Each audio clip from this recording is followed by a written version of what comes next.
भृगु बाबा की धरती है बलिया। देश के स्वतंत्रता संग्राम में बलिया का इतिहास है काफी पुराना। अंग्रेजों के खिलाफ भारत छोड़ो आंदोलन ने इसी बलिया से जोर पकड़ा था और आजादी के वक्त सबसे पहले आजाद होने वाला जिला भी बलिया ही था। कृषि प्रधान जनपद है, लिहाजा किसानों की बड़ी समस्या। विधानसभा की कुल 7 सीटें यहाँ पर, जिनमें से 5 पर पिछले चुनाव में बीजेपी ने मारी थी बाजी। सवाल ये, इस बार के चुनाव में परिवर्तन होगा या बीजेपी का ग्राफ 5 से आगे बढ़ेगा? लोगों से बातचीत कर उनके चुनावी मूड को समझेंगे।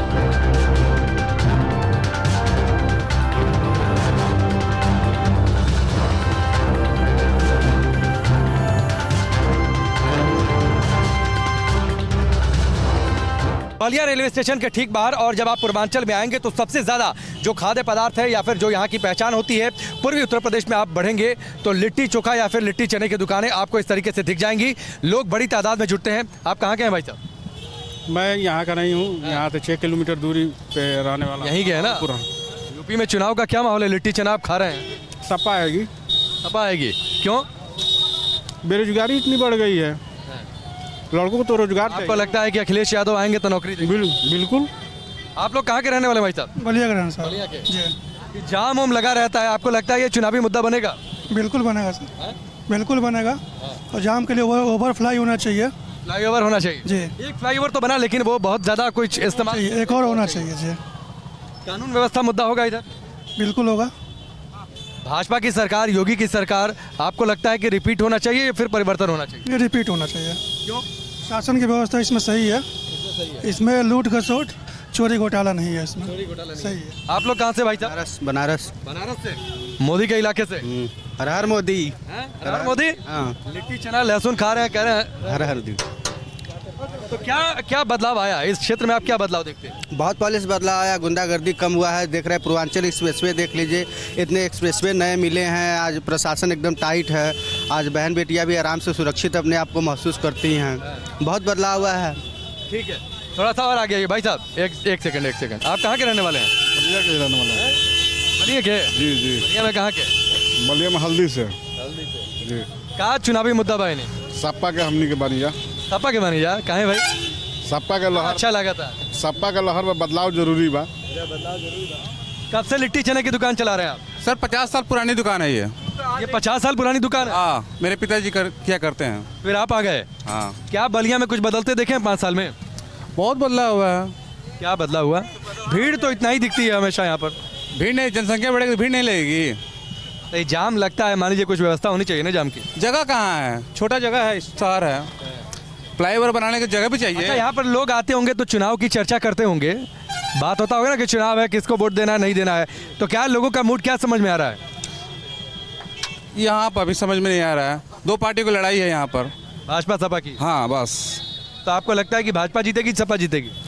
कोई कंफर्म नहीं बता सकता है, गारंटी है। मामला फंस गया है। फंस गया। आप देखिए, जब आप बलिया में आएंगे पूर्वांचल में तो लिट्टी का यहाँ पर काफ़ी चलन है और कई सारे इस पर गाने भी बने हैं। मनोज तिवारी का बड़ा प्रसिद्ध खाना है लिट्टी चोखा को लेकर, उनका एक गाना भी है। तो ये सारी बातें हैं, तो ये पूर्वांचल की चर्चा। लेकिन हार्डकोर यहाँ के मुद्दे क्या हैं, इश्यूज़ क्या हैं, इस पर हम लोगों से बातचीत करेंगे और समझेंगे कि लोगों का चुनावी मूड क्या है। कानून व्यवस्था एक बड़ा मुद्दा बताया जा रहा है।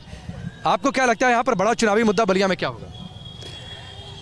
बलिया में चुनावी मुद्दा जो है महंगाई होगा, बेरोजगारी होगा और यहाँ पर जो है जनप्रतिनिधियों की जो है नाकामयाबी, जो सड़क है बदहाल NH 31 जो नाकामयाबी है।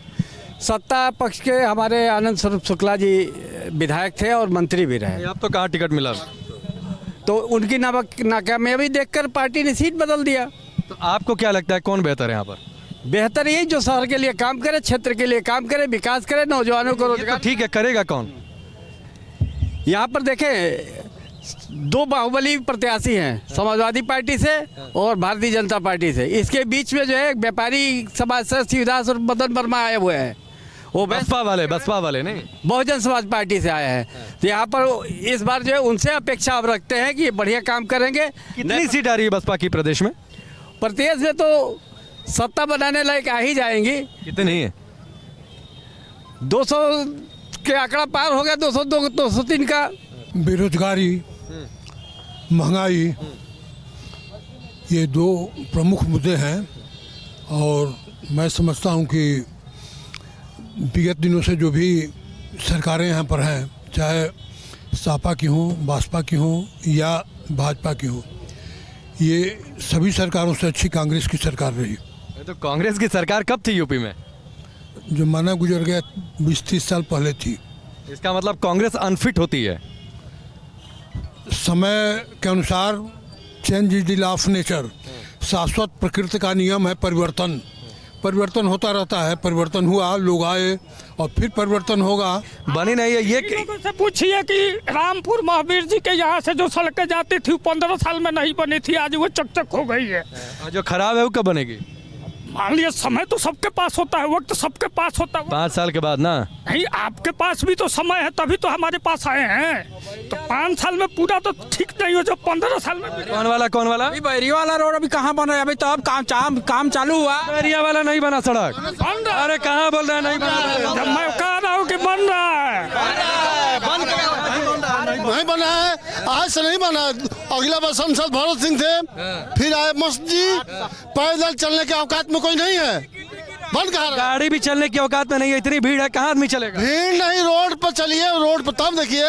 आगे से निकलिए, यहाँ से कदम चला, देखिए चल रहे हैं, कभी नहीं चलेंगे। क्या मुद्दा है चुनाव में जी? सबसे बड़ा मुद्दा है रोजगार का। कौन रोजगार देगा? रोजगार 5 साल 6 साल हो गया भारतीय जनता पार्टी की सरकार है। नौजवानों को इससे पहले 5 साल अखिलेश की भी सरकार थी। अखिलेश जी ने रोजगार बहुत दिया, तो क्यों बाहर हो गए फिर? ठीक है, जनता ने बाहर कर दिया, जनता ने उनको पसंद नहीं पसंद किया ना, फिर बाहर कर दिया। उसी बाहर के बाद विकल्प लिए भाजपा का, तो भाजपा ने नौजवानों के साथ धोखा किया। 4 लाख को नौकरी मिला है। नौकरी तो नौकरी हो रही है, नौकरी कर रहे हो। अरे युवाओं को मिला है। मैं बता रहा हूँ कि 2012 से 17 गूगल पर सर्च कर लीजिए कि अखिलेश जी ने कितनी सर्विस दी है, और 2017 से 20 में योगी जी ने कितना सर्विस दिया। आप सर्च किए होंगे, बता दीजिए। क्या लमसम 3 लाख 3 साल में। कोरोना काल नहीं होता तो 7 लाख नौकरी गई होती। अखिलेश में कितना मिली थी? मात्र 2,75,000 मिली थी। अब लो, देखो अखिलेश ने कम दिया योगी सरकार। हम लोग 5 साल से घूम रहे हैं रोड पे, बेरोजगार बन के। पहले क्या कर रहे थे? उसके पहले पढ़ाई कर रहे हैं। अभी क्या कर रहे हैं आप? अब लोग ग्रेजुएशन कर रहे हैं हम लोग। उसके पहले क्या कर रहे थे? उसके बाद हाई स्कूल इंटर में थे। हाई स्कूल में कौन नौकरी पाता है भाई? तो इंटर के बाद ही ना, तो 4 साल से हम लोग देखिए ना कि नहीं मिलता है। इंडिया में जाते हैं और पता चलता है, घर आते हैं तो पेपर कैंसिल हो गया। बनारस या गाजीपुर से सर अभी आप बनारस या गाजीपुर से आए होंगे, ये NH पर चले होंगे, आप देखे होंगे। आपको जितना समय बनारस से बलिया आने में लगेगा, उतना समय आपको बलिया से बैरिया जाने में लगेगा। जो माजी 31 पर कर रहे भैया कि अभी काम चालू है, और 2-4 दिन से काम चालू है। इसके पहले कहाँ हुआ था? अभी तो अभी काम तो हो रहा है ना। काम थोड़ा, अभी तो गिट्टी थोड़ा गिरा है। चुनाव बुलडोजर चला है। बुलडोजर चला है तो किस पर बुलडोजर चला है?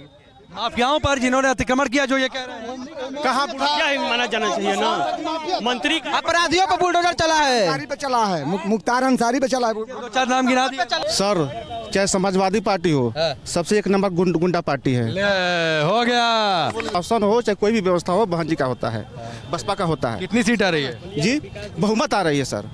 बहुमत कितनी सीट आती है? अरे 200 से पार आएगी, 250 से ऊपर आएगी। रोजगार की एक बार भी सड़क का जिक्र नहीं कर। नहीं, आपने कहा मंदिर नहीं बना, अभी तक राम मंदिर नहीं बना। क्या दिन में बन जाता है? नहीं, अभी तक राम मंदिर नहीं बना। जब हुआ अभी तक राम मंदिर ऊपर जाता है, कोई मकान नींव से ऊपर जाता है।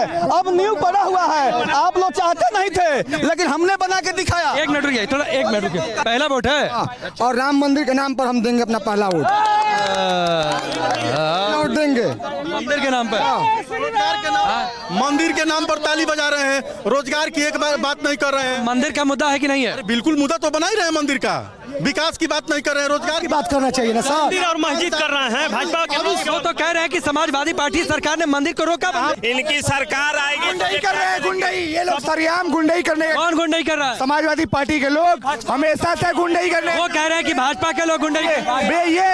ये गुंडई करना समाजवादी पार्टी का काम है, और हमारा काम भारतीय जनता पार्टी का काम है। योगी जी को जानते हैं ना आप, सारे गुंडों को जेल भेजना, ठीक है। कोरोना काल में मैं बता रहा हूँ, मैं बता रहा हूँ, बात सुनिए। आपने बोल दिया 2 साल पहले वो पास हो चुका था, ठीक, कोरोना काल के चलते रुका। लेकिन जिस कंपनी को टेंडर मिला था वो इनके राष्ट्रीय जो महासचिव हैं राम गोपाल यादव, उन्होंने उसको रुकवाया। उस कंपनी के माध्यम सारी बात झूठ है। ये लोग विकास में वही कह सकते हैं। विकास ये जो बात कर रहे हैं एनएच का, तो एनएच का जो टेंडर हुआ, यहाँ के दो प्रतिनिधि सुरेंद्र सिंह और मस्ती के लाफड़े में फंस गए। वो अधिक कमीशन मांगते थे, वो तो सुरेंद्र सिंह का कट गया ना टिकट पे। अधिक तो 6 महीना पहले से उस पर जो टेंडर हुआ था, जमीन पैसे के यहाँ के सांसद सिर्फ मिट्टी डाली गई है। देखिए ये जो समाजवादी पार्टी के लोग हैं, ये जो देख रहे हैं, ये रोड पे जो गुंडई करने काम करते हैं, झूठ भी बोलने का काम करते हैं, ये भी पता है। देखिए एक मिनट बात सुनिए। जब बारिश हुई, बरसात हुई, आप है ना, मानते हैं ना कि बारिश हुई, पानी लगा, बारिश के चलते पानी लगा, उससे पहले वो रोड सही था कि नहीं था? रोड सरासर झूठ, बिल्कुल सही नहीं था। झूठ बोलने से कुछ नहीं होता है। जनता झूठ बोल रहे हैं, आप एक सही बोल रहे हैं। जनता, ये देखिए, आप चाहे जो कह ले, कहीं रोड नहीं सही था। और जो हेमा मालिनी जी आई है, उनका रोड शो मिट्टी से काजीपुरा करा दीजिए। रोड शो आज हो रहा है, मिट्टी से कराइए, मिट्टी से काजीपुरा। देखिए जो सड़क निर्माणाधीन है, जो काम निर्माणाधीन है, जो काम चल रहा है, वहाँ से आप रोड शो कैसे कर सकते हैं?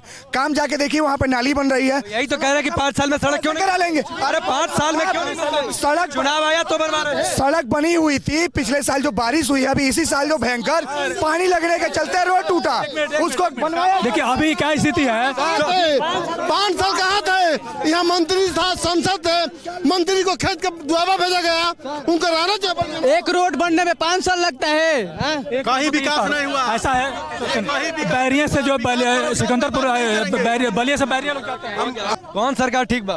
ठीक है, मोदी ठीक है। हाँ, जितना बलिया में विकास हुआ है, हॉस्पिटल बलिया में जहाँ के ऑक्सीजन प्लांट वर्षों से नहीं लगा हुआ था, अब ऑक्सीजन प्लांट से ले दिए, हर व्यवस्था बलिया अस्पताल में मौजूद है। चलिए, ये बलिया में हमने लोगों से बातचीत की है, लोगों के चुनावी मूड को समझा है। बागी बलिया कहा जाता है क्योंकि जो क्विट इंडिया मूवमेंट था, यानी अंग्रेजों भारत छोड़ो जो आंदोलन चला था, उसमें बलिया का बड़ा योगदान था और यहीं से उस आंदोलन ने जोर पकड़ा था और तब रिवॉल्यूशनरी बलिया कहा जाता था। तो ये बलिया का अपना इतिहास है, लोगों के अपने चुनावी वादे हैं, जो नेता हैं उनसे हमने बातचीत की है, जनता के अपने मुद्दे हैं। सड़क पर जाम यहाँ की बड़ी समस्या है, कई जगहों पर सड़कें खराब हैं, ये भी देखने के लिए मिलता है। लेकिन किसके दावे में कितना दम, ये जनता फैसला करेगी जब यहाँ पर वोटिंग होगी। लेकिन नतीजे आएंगे 10 तारीख को, सबसे तेज नतीजे। बलिया के चुनावी सफर पर हैं और इस वक्त हमारे साथ दयाशंकर सिंह हैं। पीछे मंदिर से, बालेश्वर बाबा मंदिर से पूजा पाठ करके निकले हैं। आशीर्वाद मिला आपको जीत का?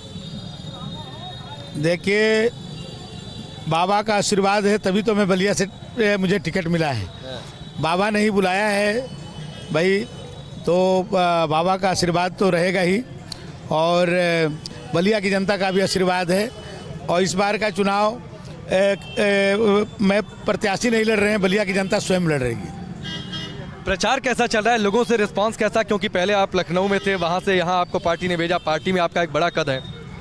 देखिए, मैं जब से यहाँ आया हूँ, आप अभी आप खुद जाकर पता कर लीजिए कि मैंने पहली बार ऐसा हो रहा है कि यहाँ पर चुनाव में इतना उत्साह है चुनाव में कि मैंने भी कभी इतना उत्साह किसी चुनाव में मैंने नहीं देखा है। बलिया के लोग अपना मन बना चुके हैं, अपना निर्णय कर चुके हैं, केवल ईवीएम में उसको केवल ईवीएम तक जाना है। आज लोग पानी में, हर घर के सामने पानी लगा हुआ है, बलिया के लोग परेशान हैं। और आप समझिए, मंत्री जी बेहोश होने का नाटक कर रहे हैं। जब जनता उनको जब वोट मांगने जा रही है, जनता उनको दौड़ा रही है, तो बेहोश होने का नाटक कर रहे हैं। लेकिन 3 तारीख को बलिया की जनता इतना वोट करने वाली है कमल के फूल पर। नहीं तो फिर वो दावा क्यों कर रहे हैं कि हम जीत जाएंगे? अखिलेश यादव कह रहे हैं कि 300 सीटें, पार्टी में आप उपाध्यक्ष भी हैं, तो पार्टी की रणनीतियों पर भी आपसे बातचीत होती होगी, फिर ये दावा किस आधार पर?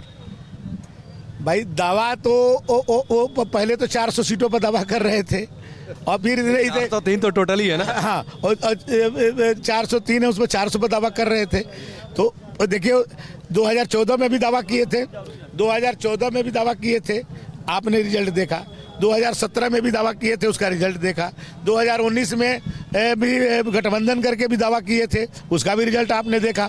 अब आप इस बार 2022 में देखिएगा, ये तीनों रिकॉर्ड को तोड़ देगा 2022 का इलेक्शन। एक चीज़ और, मैं मूल बलिया जिले का ही हूँ और आप शहर में कभी भी घूम लीजिए, ज़बरदस्त तरीके से ट्रैफिक जाम रहता है, इसके लिए कुछ सोचा है आपने? देखिए, मैं सच कहूँ तो बलिया का विकास जो होना चाहिए था वो नहीं हुआ। आज़ादी के बाद बलिया जो है अपने विकास में सबसे पिछड़ा जिला है। भाई ये बताइए, आदमी जन्म से लेकर के मरने तक भगवान को ही तो आराधना करता है। जब जन्म लेता है तो भगवान को धन्यवाद देता है, जब मरता है तभी भगवान को। तो हम लोग तो भगवान को शरण में नहीं जाएंगे, हिंदू लोग तो कहाँ जाएंगे बताइए? चुनाव का में जाएंगे तो चुनाव भगवान में नहीं जाए, क्या जाएंगे तो मस्जिद में जाएंगे। ठीक है, श्रद्धा में तो जाएंगे। ठीक है, श्रद्धा है। चुनाव का समय है और फिलहाल तो जनता फैसला करेगी कि आपके वादों पर कितना भरोसा करे। दयाशंकर सिंह से हमने बातचीत की, 3 तारीख को बलिया में वोटिंग है, 3 तारीख को जनता फैसला करेगी कि इनके वादों पर कितना भरोसा करे या फिर दूसरी पार्टियों के नेताओं पर कितना भरोसा करे। नतीजे आएंगे 10 तारीख को। बलिया के चुनावी सफर पर इस वक्त मौजूद हैं और इस वक्त हमारे साथ मदन वर्मा जी हैं जो कि बहुजन समाज पार्टी से प्रत्याशी हैं। कितना आपको भरोसा अपनी जीत का? 100%, क्योंकि यहाँ की जनता जो है 100% चाहती है कि यहाँ बदलाव हो। यहाँ मतलब जो नागनाथ सांपनाथ लड़ रहे हैं उसमें एक अच्छी छवि के लोग आए, इस वजह से जनता बदलाव चाहती है। नागनाथ सांपनाथ कौन है? अभी आप तय करें, नागनाथ कौन है, सांपनाथ। तो काम है सवाल पूछना, हमने पूछ लिया। आप समीकरण आप कैसे देख रहे हैं? क्योंकि देखिए आपके सामने नारद राय हैं समाजवादी पार्टी से, दयाशंकर सिंह है बीजेपी से, दोनों के अपने अपने दावे, दोनों पार्टियां कह रही हैं कि 300 से ऊपर का दावा। ऐसे में बीएसपी का दावा कितना? बीएसपी का दावा है बहुजन हिताय बहुजन सुखाय वाला। हमारे साथ वैश्य, पिछड़ा, अपर कास्ट के लोग, सर्व समाज के लोग जुड़ रहे हैं और सभी लोग साथ दे रहे हैं। यहाँ की जनता जो है जिसको मतलब विनर बनाना है बनाएगी जरूर से, क्योंकि यहाँ बदलाव जनता चाहती है। बलिया में ही बदलाव होगा कि उत्तर प्रदेश में भी बदलाव होगा? उत्तर प्रदेश में बदलाव होगा, पूरे उत्तर प्रदेश में बदलाव होगा। और बहन कुमारी मायावती जी 5वीं बार मुख्यमंत्री बनने जा रही हैं, निश्चित रूप से मुख्यमंत्री बनेंगे और साथ साथ बलिया का भी विकास होगा। बलिया के लिए आप क्या करेंगे? क्योंकि ये सवाल मैं सबसे पूछ रहा हूँ, ट्रैफिक बहुत ज़्यादा रहता है, सड़कों पर अतिक्रमण बहुत ज़्यादा है, इसके लिए कुछ सोचा है आपने? हमारी सरकार बनेगी तो प्राथमिकता के आधार पर 6 महीने के अंदर व्यापक सुधार आपको दिखेगा। आप महसूस करेंगे कि व्यापक बदलाव हुआ है। जैसे आप थोड़ा रसड़ा चले जाएं, कुछ व्यापक बदलाव। मैं रसड़ा सही हूँ? जी जी जी, हाँ, तो उसी तरह से यहाँ व्यापक बदलाव। बहुत बहुत शुभकामनाएं आपको चुनाव के लिए। जनता तय करेगी कि आपके दावे में कितना दम। 10 तारीख को नतीजे आएंगे।